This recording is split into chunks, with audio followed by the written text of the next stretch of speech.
Hello, friends, and welcome to our podcast, the perfect place to make learning English simple and enjoyable. I'm Emma. Hi, Emma, and hello to all our listeners out there.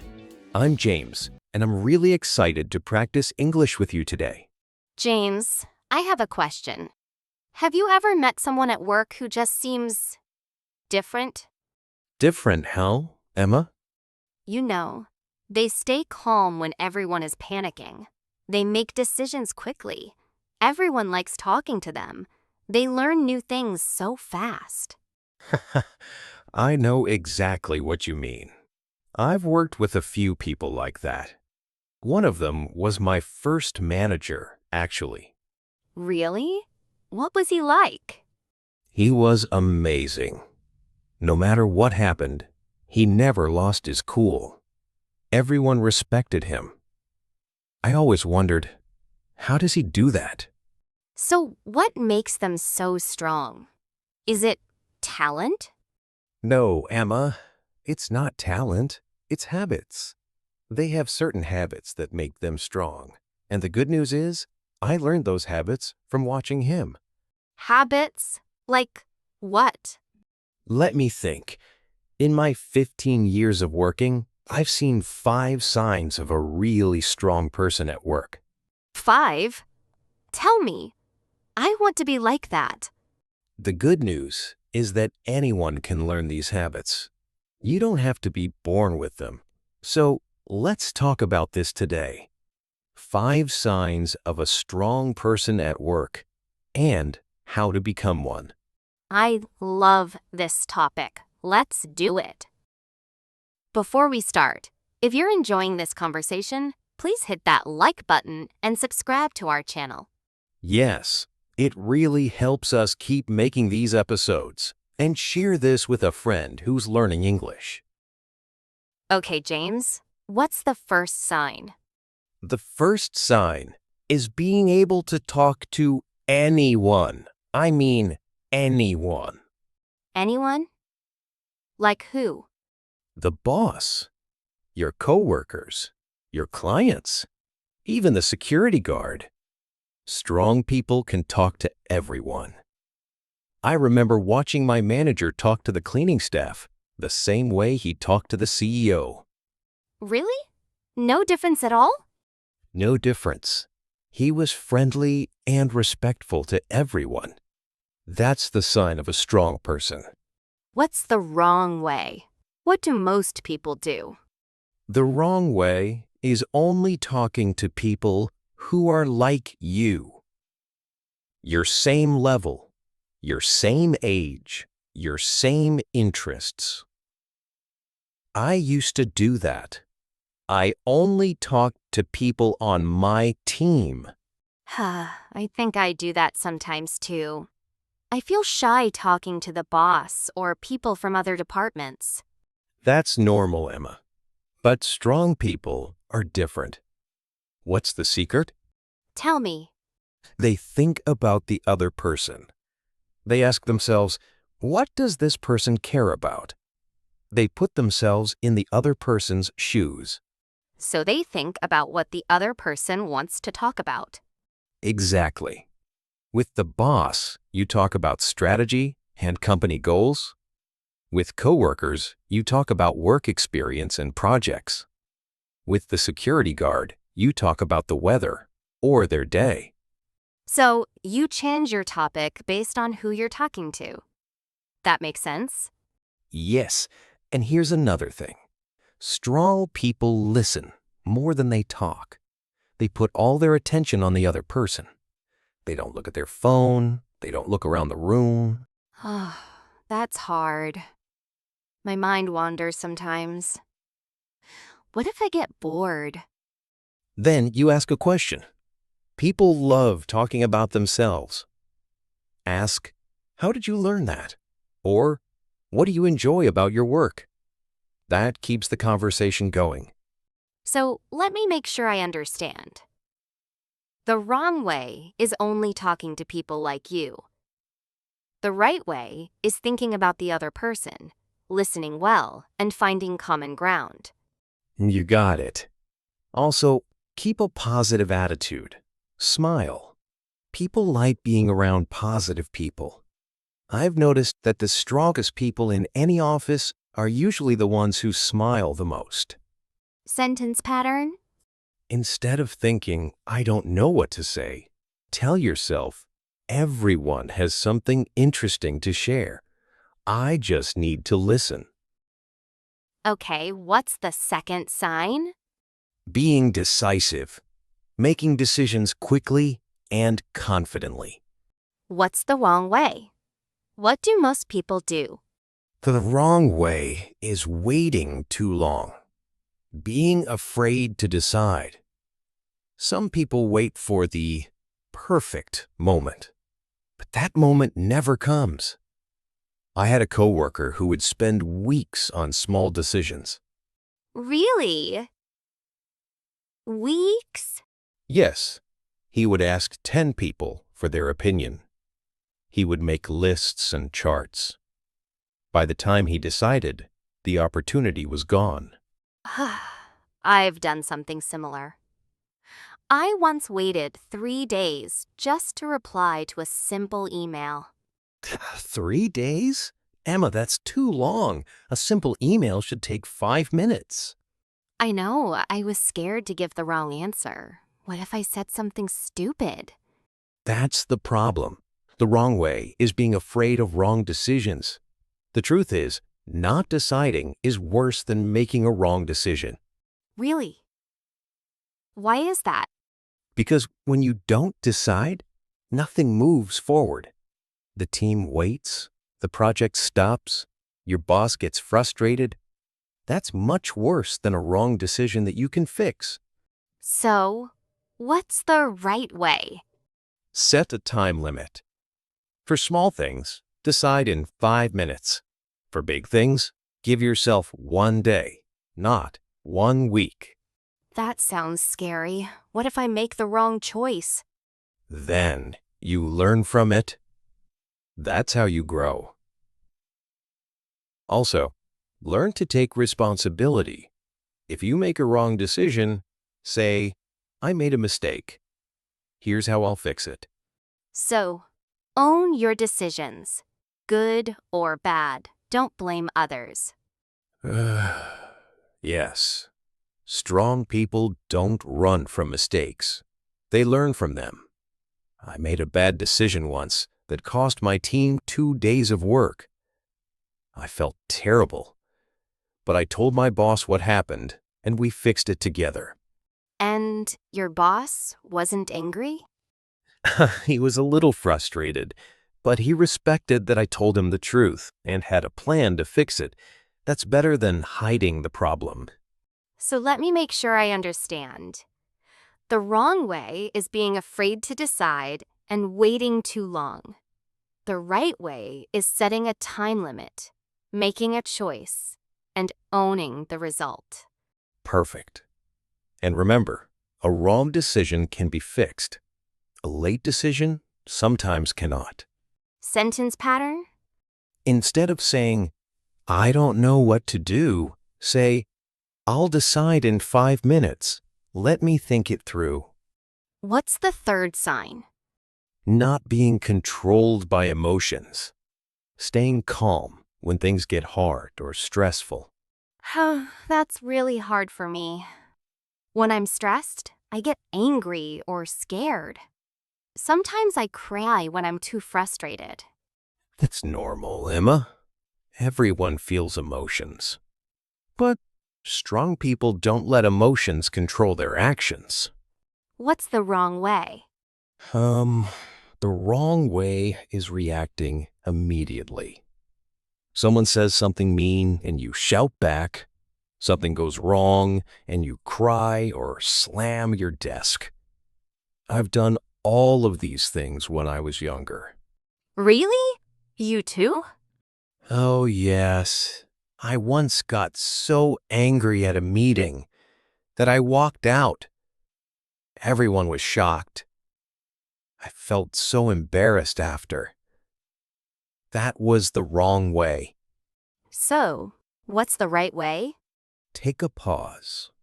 When you feel angry or scared or frustrated, stop. Don't do anything.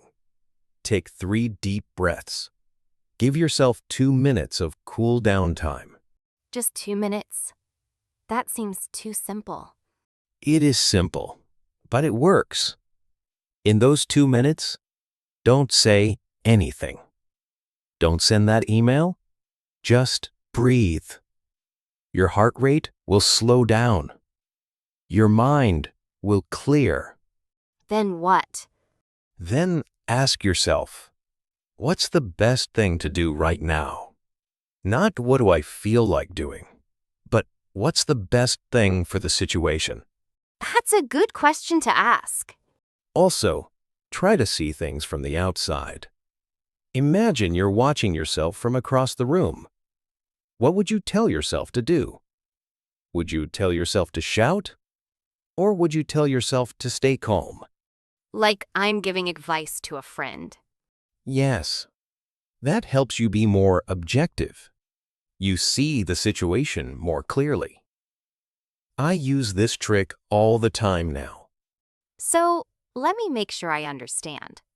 The wrong way is reacting immediately and letting emotions take over.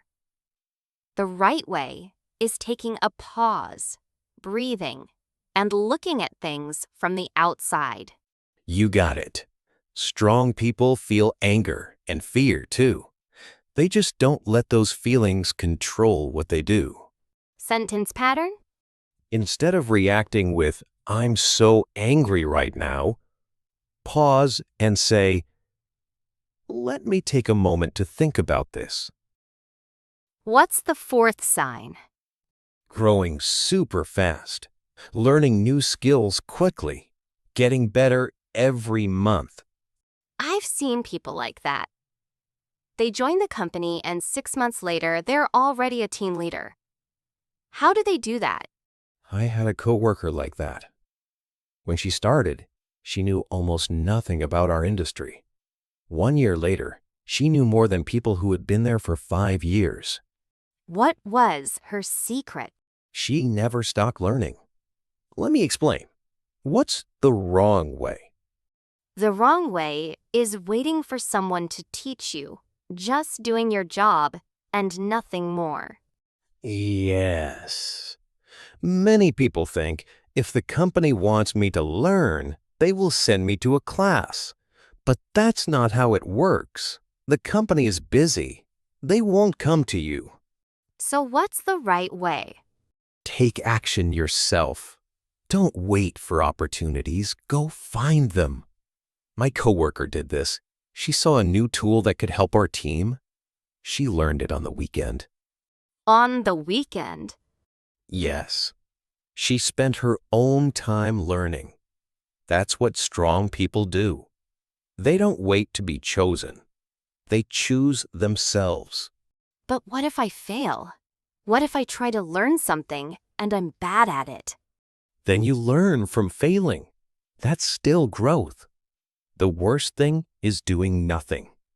My coworker made mistakes too, but she learned from them and got better. What about learning outside work? Does that count? That's very important. Spend 30 minutes every day learning something new. Read a book. Watch a tutorial. Listen to a podcast. I do this every morning before work. 30 minutes a day doesn't sound like much. But over 1 year, that's 180 hours. That's like taking 4 full weeks of classes. That's a lot of learning. When you say it that way, yes, that's a lot. Also, review your work. Every week, ask yourself, what went well? What can be better? Strong people do this. They call it a weekly review. So learn from your own experience too, not just from books or classes. Yes, experience is the best teacher, but only if you think about it. If you just do the same thing every day and never think about it, you won't grow. So let me make sure I understand. The wrong way is waiting for others to teach you. The right way is taking action yourself, learning every day and reviewing your progress. Perfect. And remember, growth is slow at first. Then it gets faster. Don't give up. Sentence pattern. Instead of saying, "No one taught me how to do this," say, "I'll learn how to do this myself. Let me find a good resource." Last one, James. What's the fifth sign? Not caring too much about what other people think. Being able to ignore the noise. That's really hard. I care a lot about what people say about me. If someone criticizes me, I think about it for days. Me too, Emma. It's natural. We all want to be liked. But strong people are different. What's the wrong way?